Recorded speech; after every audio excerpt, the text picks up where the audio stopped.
मी घेईन माझी काळजी आई, प्लीज. अंजू विनवणी करत म्हणाली. कधीची मनवत होती ती, नाही म्हटलं ना. समोरून तेवढाच कडक आवाज आला. पण का? तिने चिडून विचारलं. समोर आता थोडी शांतता पसरली. अन मग आवाज आला. हे बघ अंजू, आजवर मी कोणत्याच गोष्टीसाठी तुला अडवलं नाहीये. आणि मी देखील आजपर्यंत तुला वाईट वाटेल किंवा अयोग्य वाटेल असं काहीही केलं नाहीये. अंजू नाराजीत म्हणाली. ऐक ना अंजू, नको ना वाद घालूस. आई, शिलाबाई समजावत म्हणाल्या. तिने आता अजूनच चिडून विचारलं. मी वाद घालते आई? तसं नाही ग बाळ, पण इतक्या लांब नको. शिलाबाई नरमाईने समजावत म्हणाल्या. जाऊ दे आई, आज बाबा असते तर. सोड, मी करते उद्या कॉल. बाय. अंजू संभाषण तोडत म्हणाली. अगं शिलाबाई. अंजूने शिलाबाईचं बोलणं होण्याआधीच कॉल कट केला. अंजू मोबाईल बेडवर टाकून उसासा सोडत म्हणाली. I told you. नाही ऐकणार आई. मी बोलून बघू का? मधूने शेवटचा प्रश्न म्हणून विचारलं. तेच ईशा तिला थांबवत म्हणाली. गप ग मधू. अंजू ऐक, तू उद्या पुन्हा बोलून बघ. काही उपयोग होणार नाही इशू. आई तयार होणार नाही, हे मी आधीच सांगितलं होतं तुम्हाला. अंजू तोंड पाडत म्हणाली. काय यार, आपले शेवटचे 4-5 मंथ्स राहिलेत फक्त एकत्र. वाटलं निदान शेवटची न्यू इयर पार्टी तरी एकत्र सेलिब्रेट करू. मधू बेडवर बसत म्हणाली. तिच्या शेजारीच बसून ईशा तोंड पाडत म्हणाली. हो ना, चांगली गोवा ट्रिप झाली असती आपली. तू आली नाहीस तर सिया कॅन्सल करेल ट्रिप. सगळ्या बुकिंग्स पण कॅन्सल कराव्या लागतील. का कॅन्सल कराव्या लागतील? पियाने रूममध्ये पाऊल टाकल्या टाकल्या विचारलं.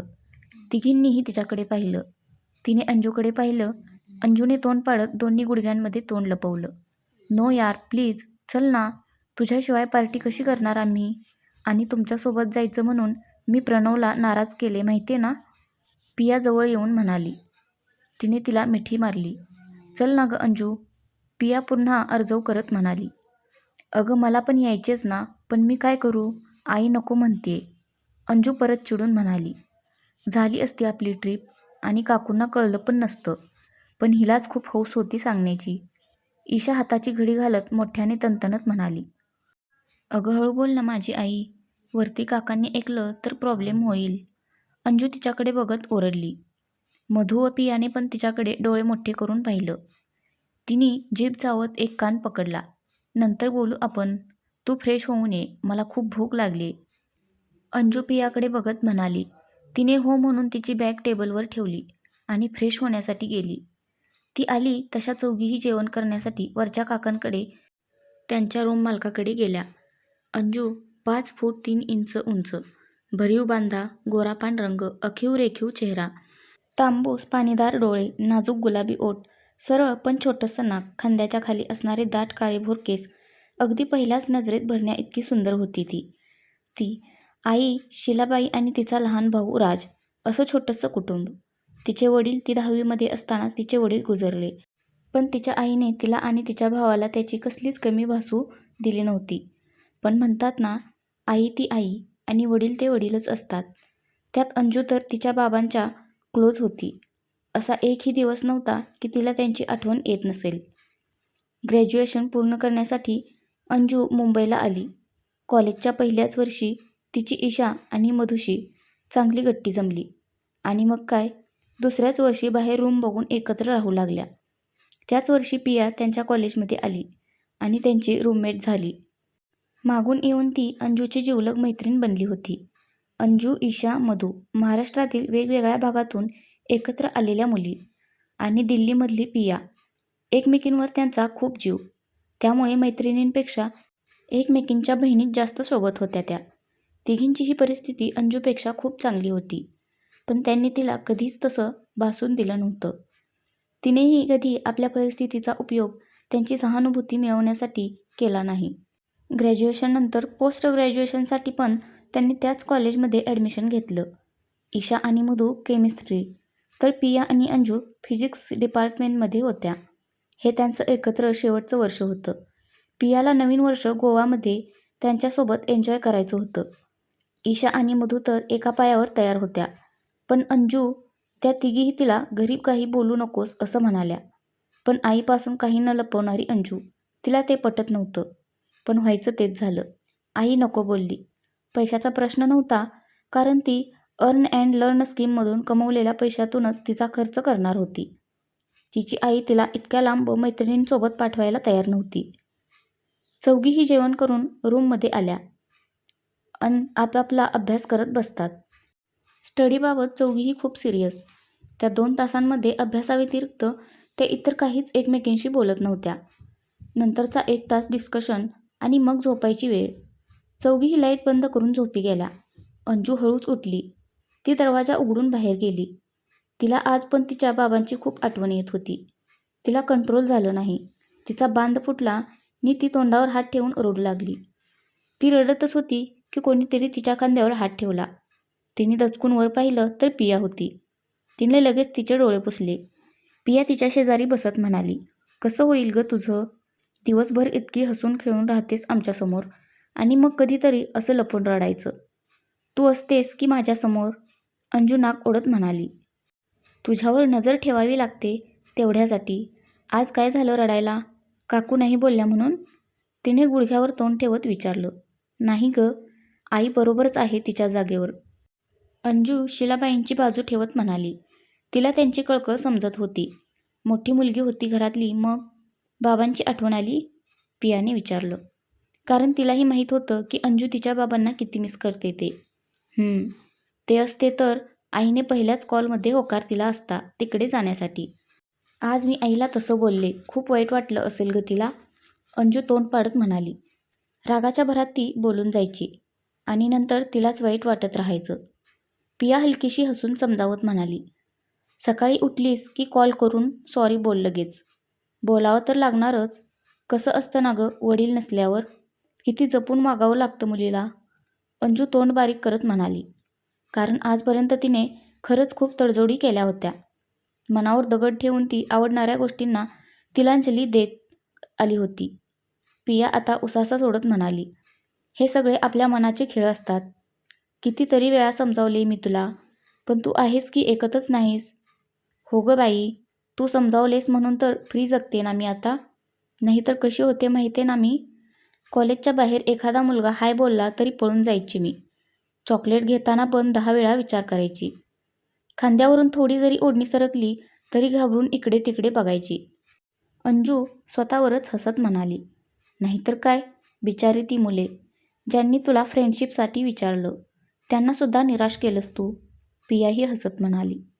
तेच तर, पण हळूहळू बदलले मी. तुमच्यामुळे जगायला शिकले ग मी. अंजू थोडंसं सिरियस होत म्हणाली. पण जे शिकायचं ते राहिलंच ना बाजूला. पिया आवाज चढवत ओरडली.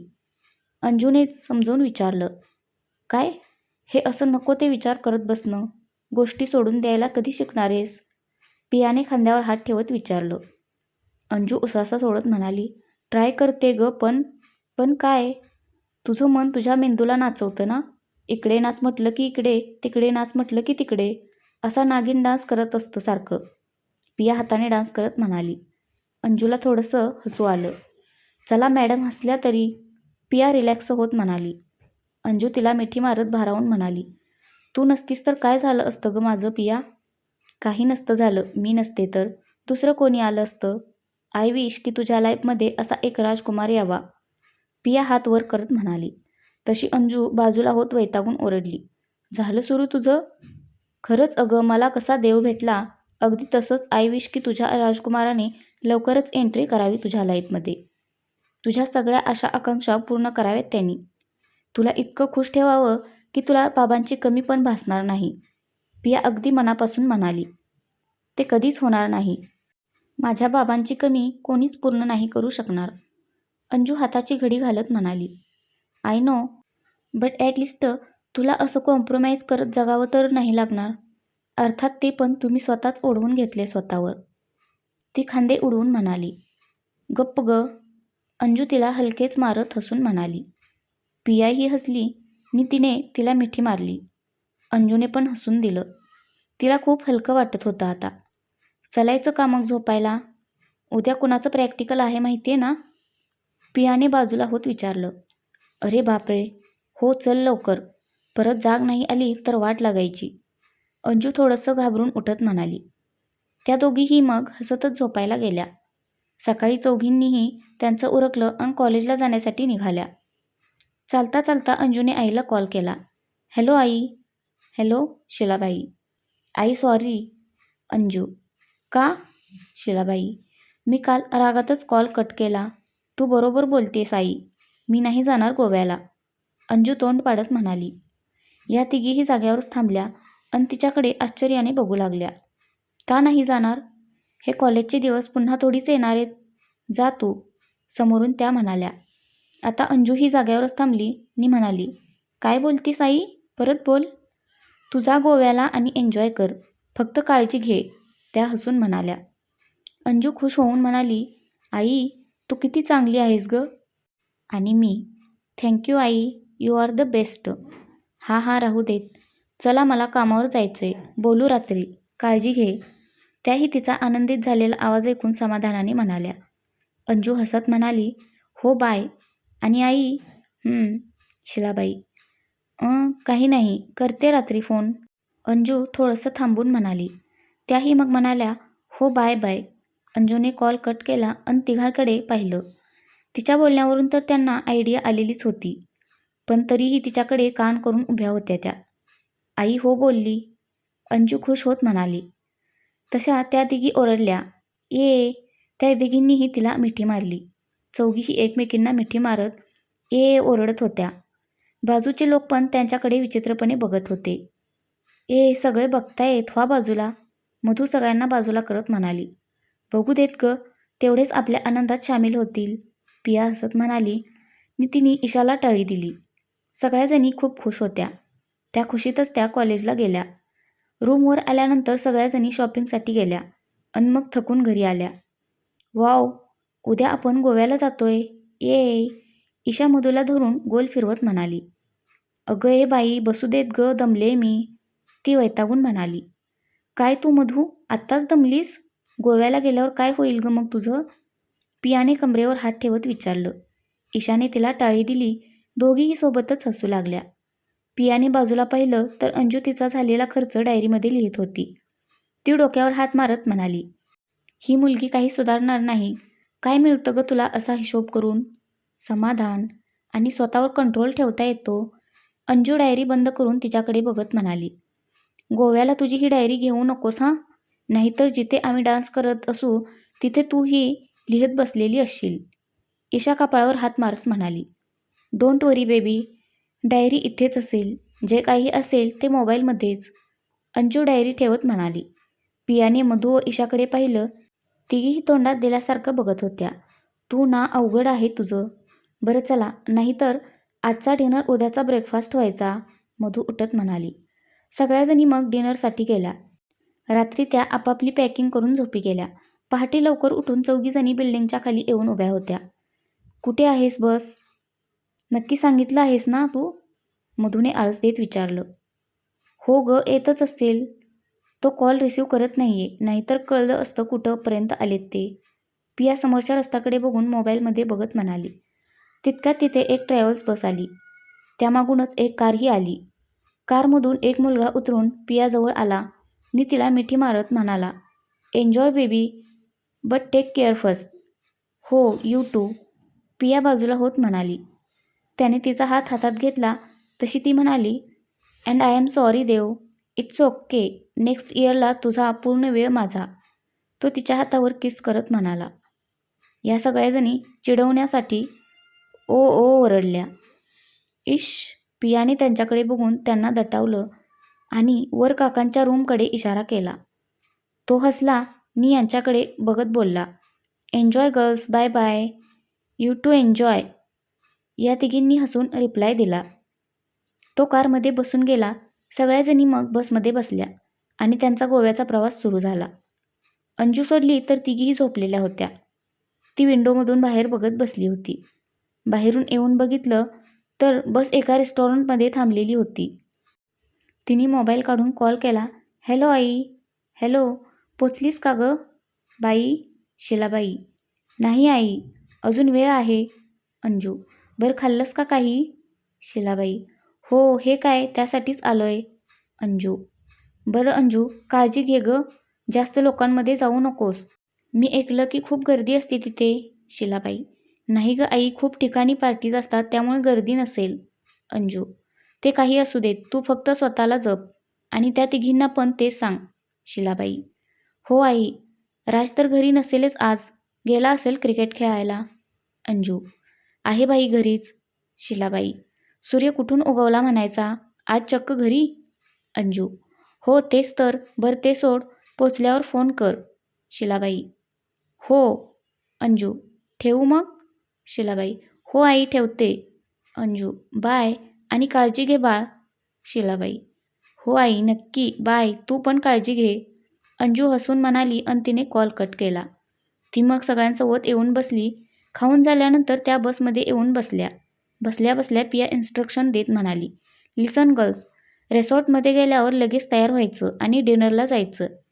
तिथून लगेच बीचवर आणि एकमेकींना बिलकुल सोडायचं नाही. कितीतरी माणसे असतील तिथे आणि कुठे चुकामुक झालीच, आपण काय लहान आहोत का चुकायला? अंजूने मध्येच विचारलं. आय नो बेबी, बट तिथली गर्दी बघशील तेव्हा तूच माझा हात धरशील. तसं होणार नाही याची काळजी घेऊच. पण झालंच तर लगेच बाहेर येऊन थांबायचं. आपण प्लेस पण ठरवून ठेवू. पिया समजावत म्हणाली. ती खूप वेळा गोव्याला गेली होती. हो, हे बेस्ट राहील. आजची रात्र फुल ऑन धिंगाणा असणार आहे. I am so excited. Isha मधूला मिठी मारत म्हणाली. तशी ती लगेच तिला बाजूला करत म्हणाली, ए, तू सारखी मिठी का मारत असतेस ग? तिथे असं काही करू नकोस, नाहीतर डान्सच्या नादात चुकून कुणा दुसऱ्याच्या मिठी मारायचीस. चुकून नाही मधू. एखादा हँडसम दिसला तरीही मुद्दामून तसं करायला मागे पुढे बघणार नाही. अंजू भुवया उंचावून म्हणाली. तशा तिघीही एकमेकींना टाळी देत हसू लागल्या. So funny. ईशा त्यांच्याकडे बघत म्हणाली. ती बारीक नजर करूनच बघत होती. तिघीही शांत बसल्या. ईशा थोडंसं सिरियस होत म्हणाली, काही पण बोलतेस तू अंजू, पण बरोबर बोलतेस बघ. आणि तिने त्यांच्याकडे पाहिलं तशा चौघीही मोठमोठ्याने हसायला लागल्या. मधू ईशाच्या डोक्यावर टपली मारत म्हणाली, तू सुधारणार नाहीस. कधी कधी थोडंसं बिघडण्यातच मज्जा असते जाने मन. असं म्हणून ईशाने परत मधूला मिठी मारली. मधूने थोडंसं वैतागल्यासारखं केलं. या दोघी तिला बघून अजून हसायला लागल्या. बसने त्यांना मेन स्टॉपवर ड्रॉप केलं. अंधार पडत आलेला होता. तिथूनच त्या कॅब करून फायनली रिसॉर्टमध्ये पोहोचल्या. चौघीही त्यांच्या बॅग्स घेऊन चाललेल्या होत्या. अंजू चालता चालता शिलाबाईंना कॉल लावत होती, पण कॉल लागत नव्हता. तिचं समोर लक्ष नव्हतं. मध्येच ती कोणाला तरी धडकली. ओ नो, असं ओरडत ती पडणारच. तेच कुणीतरी तिच्या कमरेला धरून तिला जवळ ओढलं. तिने घाबरून डोळे बंद केलेले होते. क्षणात अंगावर काटा येऊन गेला तिच्या.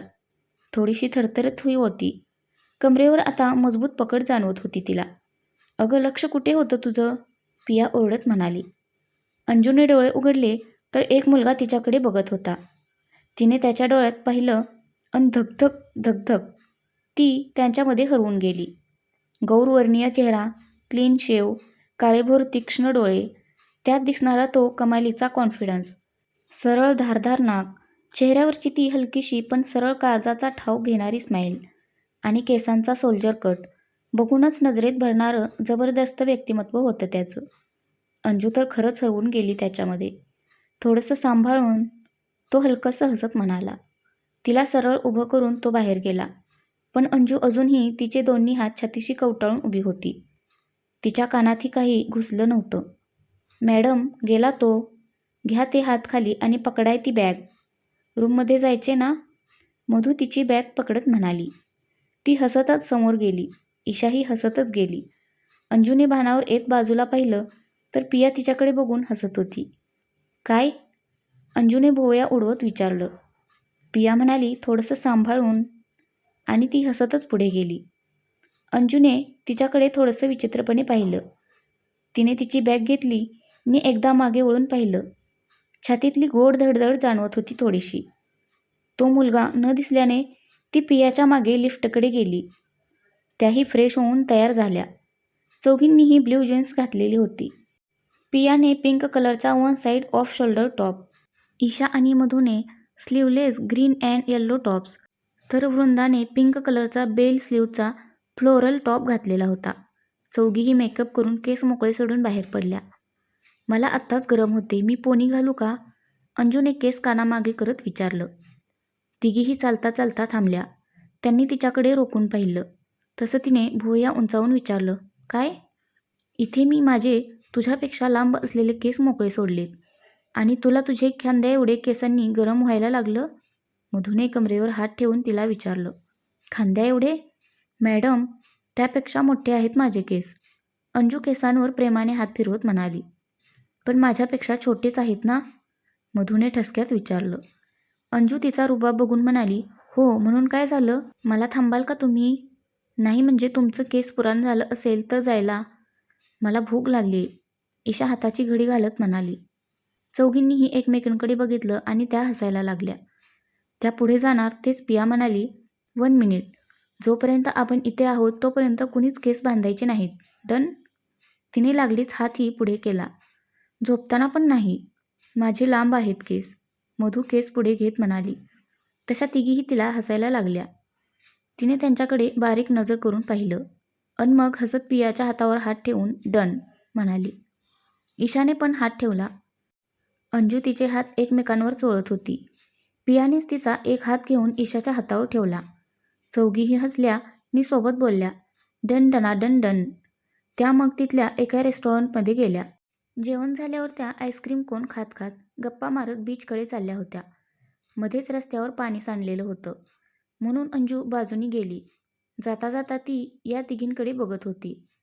त्या नादात तिचा एक पाय नेमका एका दगडावर पडला आणि तिचा तोल गेला. आधारासाठी काहीतरी धरायचं म्हणून तिने बाजूला उभं असलेल्या व्यक्तीचा हात धरला. या सगळ्या गडबडीत तिचा आईस्क्रीम कोन खाली पडला.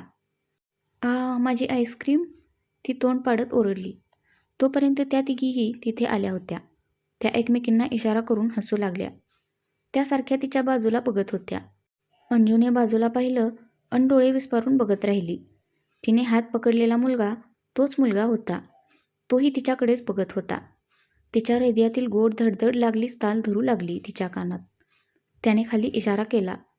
अंजूने पाहिलं तर त्याचा हात अजूनही तिच्या हातातच होता. ती पटकन हात सोडत म्हणाली, सॉरी. ती ओशाळून तिघींकडे बघत होती. आता इट्स ओके, थोडं सांभाळून चालत जा. तो हलकंसं हसून म्हणाला आणि मग त्यांच्यासोबतच्या मुलांसोबत बोलू लागला. अंजूने या तिघींकडे पाहिलं तर त्या अजूनही गालातल्या गालात हसत होत्या. तिने त्यांच्याकडे बारीक नजर करून पाहिलं नि पुढे चालू लागली. तिघी पण लगेच तिच्या मागे गेल्या. लक्षच नसतं बघ तुझं. थोडं सांभाळून चालत जा गं. आज होता म्हणजे नेहमी हाच थोडी असेल तुला सावरायला. पिया ओठातलं हसू दाबत तिची खेचत म्हणाली.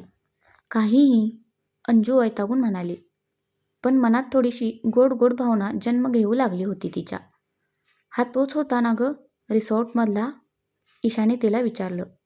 मधू हो बोलून पुढे म्हणाली. भगवान का कुछ अलग ही इरादा है. त्या दोघीही एकमेकींना टाळी देऊन हसू लागल्या. काय चालले यार तुमचं? It was just a coincidence. Anju वैतागून ओरडली. No dear, it was not. Piya खट्याळ हसत म्हणाली. गप ग पिया, तू पण यांच्यात मिसळू नकोस. अंजू थोडंसं चिडत म्हणाली. बरं बाई, राहिलं, चल. पिया तिचा हात धरत म्हणाली. त्या पुढे चालल्या होत्या पण अजूनही तिघी तोंडातल्या तोंडात हसत होत्या अंजूला. अंजूने चालता चालता हळूच मागे वळून पाहिलं. खूप सारे लोक होते. तिला तो मुलगा दिसेना. कशाला आले असतील हे सगळे? ती वैतागून म्हणाली. पियाने विचारलं, कोण? अगं हे लोक. ती पुन्हा त्याच वैतागलेल्या सुरात म्हणाली. ज्यासाठी आपण आलो आहोत त्यासाठीच. पिया खांदे उडवत म्हणाली. पण एवढे कशाला? कुणाला बघता पण येत नाही. अंजू मानेला झटका देत म्हणाली. सूर तर एकदम नाराजीचा होता. तुला कुणाला बघायचे? पियाने तिच्याकडे बघत विचारलं. पियाला हलकंसं हसताना पाहून अंजू गडबडली. ती कसं तरी सावरत म्हणाली, अगं म्हणजे किती गर्दी आहे हे बोलायचं होतं. हे तर काहीच नाहीये. बीचवर चल, मग कळेल तुला गर्दी काय असते ती. पिया समोर बघत म्हणाली. अंजू ओके म्हणाली. तिने हळूच पियाला कळणार नाही अशी स्वतःलाच टपली मारली. त्या मग तशाच गप्पा मारत बीचकडे गेल्या. फ्रेंड्स, कथेचा पहिला भाग कसा वाटला नक्की कमेंटमध्ये सांगा. धन्यवाद.